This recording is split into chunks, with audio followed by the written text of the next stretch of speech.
তারাপীঠ থেকে প্রথম site scene হিসাবে আমরা চলে যাই নলাটেশ্বরী মন্দিরে। 51 সতীপীঠের মধ্যে অন্যতম একটা সতীপীঠ হলো মা নলাটেশ্বরী মন্দির। এটা বীরভূমের নলহাটিতে অবস্থিত। তারাপীঠ থেকে তোমরা যে কোনো গাড়ি বা অটো বুক করেই পৌঁছে যেতে পারো। আমাদের যেতে সময় লেগেছিল 1 ঘন্টার মতন।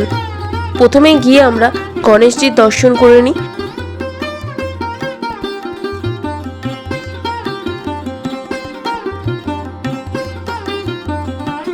তারপরেই আমরা মা নলাটেশ্বরীর দর্শন করি, সেখানে পুজো দিই। এখানে মায়ের গলার নলি পড়েছিল, তাই একটা নলাটেশ্বরী হিসাবে পরিচিত।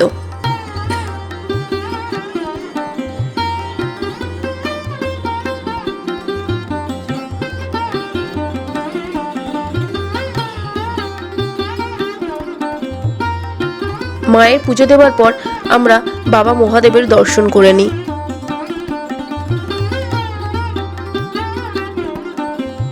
আমরা গিয়েছিলাম যেহেতু সন্ধ্যার একটু আগেই, তাই আমাদের পুজো দেওয়ার পরেই সন্ধ্যা আরতি শুরু হয়। এক কথায় বলতে পারো খুব ভালো সময়তে গিয়েই হাজির হয়েছিলাম মায়ের কাছে, তাই আমরা পুজো দেওয়ার পাশাপাশি মায়ের সন্ধ্যা আরতিও দর্শন করতে পারলাম।